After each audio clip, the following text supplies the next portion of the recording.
చంద్రబాబు నాయుడు గారికి అవమానం జరిగిందండి. అది కూడా అసెంబ్లీ సాక్షిగా. ఎన్నిసార్లు అవమానిస్తారండి చంద్రబాబు నాయుడు గారు? ఎన్నిసార్లు అవమానిస్తారంటే కనుక ఈసారి అవమానించింది వైఎస్ఆర్సీపీ పార్టీ వాళ్ళు, లేకపోతే జగన్మోహన్ రెడ్డి గారు, లేదా ఆయన ఎమ్మెల్యేలో, ఆయన మంత్రుల్లో కాదండి. ఈసారి చంద్రబాబు నాయుడు గారిని అవమానించింది సొంత పార్టీ ఎమ్మెల్యేలే. సొంత పార్టీ ఎమ్మెల్యేలే అవమానించారని చెప్పాలా. ఎందుకంటే మోసం జరిగింది ఆయనకి. ఒక మాటలో చెప్పాలంటే ఏంటి, దేని గురించి అంటే కనుక యూరియా గురించి. నిజంగా ఫస్ట్ అన్ని విషయాలు మాట్లాడుకుందాం. మీ బాధ్యతగా ఈ ఇన్ఫర్మేషన్ అందరికీ చేరాలి కాబట్టి మీ బాధ్యతగా లైక్ చేయండి. లైక్ చేస్తే నాకు కూడా మోటివేషన్గా ఉంటుంది, ఎక్కువ మందికి ఇన్ఫర్మేషన్ షేర్ అవుతుంది. విషయాలు ఏంటో మాట్లాడుకుందాం. ఫస్ట్ లైక్ చేయండి. కొత్తగా మన ఛానల్ చూస్తే పక్కాగా సబ్స్క్రైబ్ చేయండి. మీ అమూల్యమైన అభిప్రాయాన్ని కామెంట్ రూపంలో తెలియజేయండి. సొంత పార్టీ నాయకులే అవమానించడం ఏంటి చంద్రబాబు నాయుడు గారిని, పైగా అందులోనూ అసెంబ్లీ సాక్షిగా అవమానించడం ఏంటి? మాట్లాడదాం. దాని గురించి కూడా చెప్తాను ఖచ్చితంగా. వీడియో ప్రూఫ్తో సహా మీకు చూపిస్తాను నేను.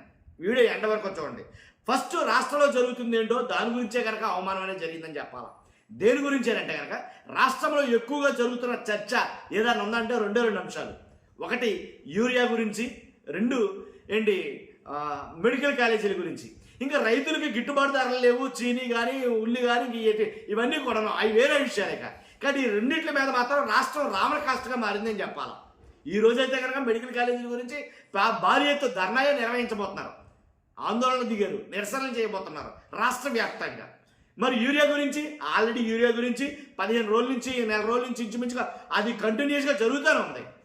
యూరియా గురించి జగన్ గారు ఒకే ఒక ఫోటో, నా వెనకాల ఉన్నది అదే ఫోటో. ఇప్పుడు ఆ ఒక్క ఫోటో పెట్టినందుకు అది ఫేక్ ఫోటో, వాస్తవం కాదు. యూరియా గురించి ఆంధ్రప్రదేశ్లో ఎలాంటి సంక్షోభం లేదు, యూరియా గురించి ఆంధ్రప్రదేశ్లో ఎలాంటి కొరత లేదు, అసలు మీరు చెప్తుందే తప్పు అని అనేమో చంద్రబాబు నాయుడు గారు అన్నారు. ఫేక్ ఫోటోలు, ఫేక్ వీడియోలు అన్నారు చంద్రబాబు నాయుడు గారు. వ్యవసాయ శాఖ మంత్రి గారు ఏమన్నారు? లైన్లో నుంచుంటూ తప్పే ఉంది, లైన్లో నుంచుంటూ తప్పే ఉంది.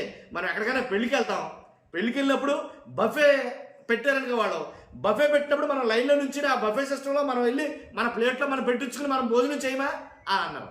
అది చాలా వైరల్ అయిందనుకో. కాకపోతే పెళ్లికి వెళ్ళినప్పుడు బఫేలో నిలబడి భోజనం చేయడం 5 నిమిషాలు 10 నిమిషాల పని అది. కానీ ఇక్కడ రాత్రులు ప్రగాలో తేడా లేకుండా నుంచుని ఉన్నారు అక్కడ. అది ఇంతగా ఇంపార్టెంట్ అనే విషయం అర్థమైందిగా. కాబట్టి 100% యూరియా అనేది రాష్ట్రం మొత్తం కొరత ఉంది. రైతులు చాలా ఇబ్బందులు పడ్డారు. మన మామూలు ఇబ్బందులు కాదు.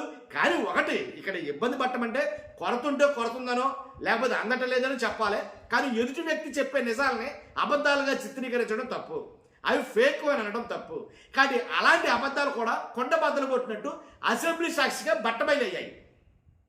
జగన్మోహన్ రెడ్డి గారు ఏం చెప్పినా సరే అసెంబ్లీ సాక్షిగా అది బట్టబయలైపోతుంది. అదేంటో కానీ జగన్ గారు చెప్పిన నిజాన్ని వాళ్ళు అబద్ధమని చెప్పినా సరే అసెంబ్లీ సాక్షిగా అది నిజమే అని ఒప్పుకోవాల్సి వస్తుంది. చాలా పరిస్థితుల్లో గతంలో కూడా జరిగింది. నేను చాలా క్లియర్గా అబ్జర్వ్ చేశాను ఈ విషయాన్ని. ఆంధ్రప్రదేశ్ అప్పుల గురించి 10 లక్షల కోట్లు అన్నారు, 20 లక్షల కోట్లు అన్నారు. ఎవరు నోటుకు వచ్చిందో వాళ్ళు చెప్పారు. అప్పులు కుప్పం చేసేసాడు జగన్మోహన్ రెడ్డి గారు అని అన్నారు. కానీ అసెంబ్లీ సాక్షిగా అదే మంత్రులు, అదే ఎమ్మెల్యేలు, అదే ముఖ్యమంత్రి గారు ఏం మాట్లాడాల్సి వచ్చింది? మా ఉంటే 3 లక్షల కోట్లు సబ్జెక్టు కరెక్షన్ అని చిల్లర చెప్పాల్సి వచ్చింది. ఒప్పుకున్నారా లేదా? ఎలాంటి అబద్ధాలు ఇన్ని బద్దలైనవి అసెంబ్లీకి సాక్షిగా. కాబట్టి ఇది కూడా ఒకటి. ఏదైతే ఫేక్ ప్రచారం అన్నారో యూరియా కొరత గురించి, ఏదైతే ఫేక్ ప్రచారం అన్నారో అది ఫేక్ ప్రచారం కాదు. రాష్ట్రం మొత్తం కూడా అదే ఇబ్బందిగా ఉంది. రైతులు గగ్గోలు పెడుతున్నారు. రాత్రులు పగలు తేడా తెలియకుండా అక్కడే పడుకుంటున్నారు, పడిగాపులు కాస్తున్నారు యూరియా కేంద్రాల వద్ద, పంపిణీ కేంద్రాల వద్ద. ఇది నిజం. ఆ మాట చంద్రబాబు నాయుడు గారు ఉన్న ఆ సభ అసెంబ్లీలోనే అక్కడే మాట్లాడటం జరిగింది. చంద్రబాబు నాయుడు గారికి సొంత పార్టీ ఎమ్మెల్యేలే చెప్పడం జరిగింది, అయ్యా యూరియా ఇబ్బందిగా ఉంది అధ్యక్ష, యూరియా మాకు కొరతగా ఉంది, ఖచ్చితంగా రాష్ట్రం మొత్తం ఇబ్బంది పడుతున్నారు, కాబట్టి అదేంటో చూడండి అని బొజ్జల సుధీర్ రెడ్డి కావచ్చు. ఇంకా నేను అది వీడియోతో సహా ప్రూఫ్తో సహా చెప్తాను మీకు నేను. కాబట్టి ఈ రకంగా ఎందుకు చెప్పాల్సి వచ్చింది? వాళ్ళ ఎమ్మెల్యేలైనా బయట పడరు అసలు వాస్తవంగా. ఎందుకంటే తమ తప్పుని కప్పుపుచ్చుకుంటారు కానీ బయటికి చెప్పరుగా. కానీ చెప్పాల్సిన పరిస్థితి, లేకపోతే రైతుల్లో రైతు వ్యతిరేకంగా మారిపోతారు వాళ్ళు. స్థానిక ఎమ్మెల్యేలకు వచ్చిన గట్టి ఇబ్బంది ఏంటంటే రైతుల ముఖం చూడలేకపోతున్నారు ఎమ్మెల్యేలు. లోకల్లో రైతుల దగ్గరికి వెళ్ళాలంటే భయమేస్తుంది, నిజంగాను భయపడుతున్నారని చెప్పాలి. ఎందుకని? వాళ్ళకి యూరియా కష్టాలు అన్నీ ఇన్ని కావు. వెళ్తే ఏంటయ్యా యూరియా గురించి ఎలా చేసేవంటే అడుగుతారేమో ఎమ్మెల్యేని, నిలదీస్తారేమో ఎమ్మెల్యేని. రైతులంతా కలిపి. అందు గురించి వాళ్ళ నియోజకవర్గాల్లో తిరగలేని పరిస్థితి. రైతుల్లో పూర్తి వ్యతిరేకత ఏర్పడింది యూరియా కష్టాల గురించి. అది ఒకటే కాదు, రైతులకు చాలా కష్టాలు ఉన్నాయి. మనం చూస్తున్నాం, ఉల్లి రైతులు కానీ, టమాటా రైతులు కానీ, మిర్చి కానీ, పొగాకు కానీ, చీనీ కానీ, ఇలా ఒకటి కాదు రెండు కాదు, దేనికి మద్దతు ధర లేదు, గిట్టుబాటు ధర లేదు. చూసాంగా మనం. కాబట్టి రైతుల్లో తీవ్ర అసంతృప్తి, వ్యతిరేకత అయితే ఉంది, దాంట్లో ఎలాంటి డౌట్ లేదు. కాబట్టి అందు గురించి మనం ఇప్పుడైనా అసెంబ్లీ సాక్షిగా అయినా మన గళం వినిపించకపోతే మన నియోజకవర్గంలో మనకు చిత్తశుద్ధి లేదనుకుంటారో, మన నియోజకవర్గంలో ఎమ్మెల్యేలు మనల్ని నమ్మరో. కాబట్టి చంద్రబాబు నాయుడు గారు ఏమనుకుంటారో మనకు అనవసరం. చంద్రబాబు నాయుడు గారిని మనం మోసం చేశామనుకుంటారో, లేకపోతే చంద్రబాబు నాయుడు గారిని మనం అవమానించామనుకుంటారో, ఏమనుకున్నా పర్వాలేదు, మనం మాత్రం మనం అనుకున్నది చెప్పేయాలి అని కొండ బద్దలు కొట్టినట్టు వాళ్ళ మనసులో ఉన్నమాట కక్కేశారు అసెంబ్లీ సాక్షిగా. ఏమని? రాష్ట్రంలో యూరియా కొరత ఉంది, మరి ముఖ్యంగా కొన్ని నియోజకవర్గాల్లో, కాబట్టి కొంచెం దాని మీద దృష్టి సారించింది అధ్యక్ష అని చెప్పారు. వింటారా?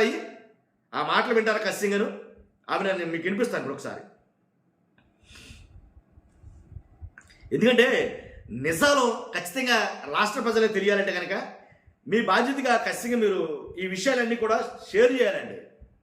ఒక్కసారి వాళ్ళు ఏమన్నారో ఒకసారి నేను చెప్తాను. ఏంటంటే యూరియా కొరత ఉందన్నమాట వాస్తవమే. కాబట్టి అని ఒప్పుకున్న ఎమ్మెల్యేలు ఎవరంటే కనుక ఎమ్మెల్యే బజ్జల సుధీర్ రెడ్డి ఒక ఆయన, బొబ్బులి ఎమ్మెల్యే ఆర్వీఎస్ కేకే రంగారావు. నిజంగా వీళ్ళకి హ్యాట్సాప్ చెప్పాలి, ఉన్న వాస్తవాన్ని ఒప్పుకున్నారు. చంద్రబాబు నాయుడు గారు ఏమంటారో లేదా లోకేష్ గారు ఏమంటారో అని అనుకోకుండా నిజమే సమస్య ఉంది, జగన్ గారు చెప్పింది నిజమే, జగన్ గారు అంటున్నది కరెక్టే, కాబట్టి నిజంగా చాలా చోట్ల సమస్య ఉంది, రైతులు ఇబ్బంది పడుతున్నారు అని వీళ్ళు అన్నందుకు వీళ్ళు మెచ్చుకోవాలి నిజంగా.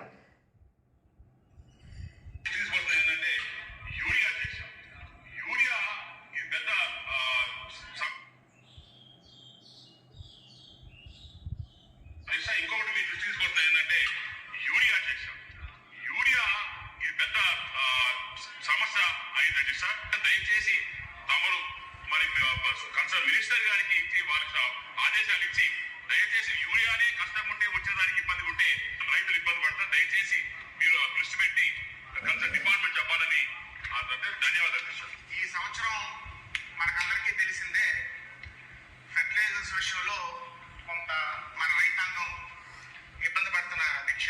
ఈ సంవత్సరం మనకందరికీ తెలిసిందే, ఫెర్టిలైజర్స్ విషయంలో కొంత మన రైతాంగం ఇబ్బంది పడుతున్నారు అధ్యక్ష. ఇంకొకటి మీరు దృష్టికి వస్తే ఏంటంటే యూరియా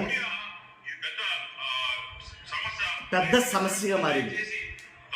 తమరు కన్సర్న్ మినిస్టర్ గారికి ఆదేశాలు ఇచ్చి దయచేసి యూరియానే కష్టం ఉంటే వచ్చేదానికి ఇబ్బంది ఉంటే రైతులు ఇబ్బంది పడుతున్నారు, దృష్టి పెట్టి కన్సర్న్ డిపార్ట్మెంట్ చెప్పాలని ధన్యవాదాలు. ఇంకో ఎమ్మెల్యే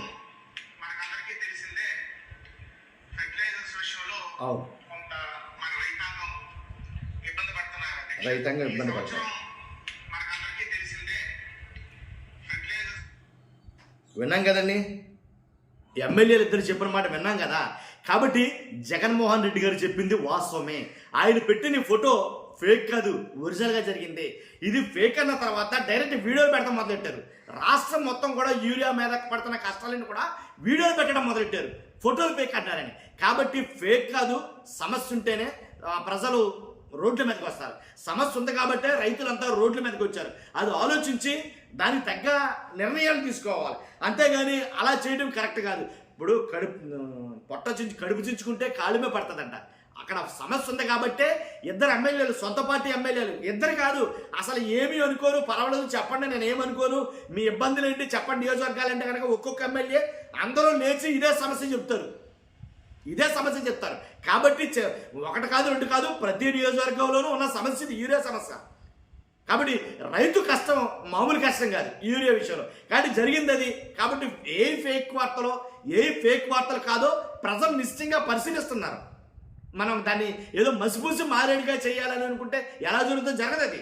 కాబట్టి ఖచ్చితంగా ఈ విషయం మీద కనుక ప్రభుత్వం ఎక్కువగా దృష్టి సారించాలని మన అభిప్రాయం కూడా. చూస్తున్న మీరు అందరూ కూడా మీ అభిప్రాయాన్ని కామెంట్ రూపంలో తెలియజేయండి. ఫస్ట్ అయితే లైక్ చేయండి. Thank you very much.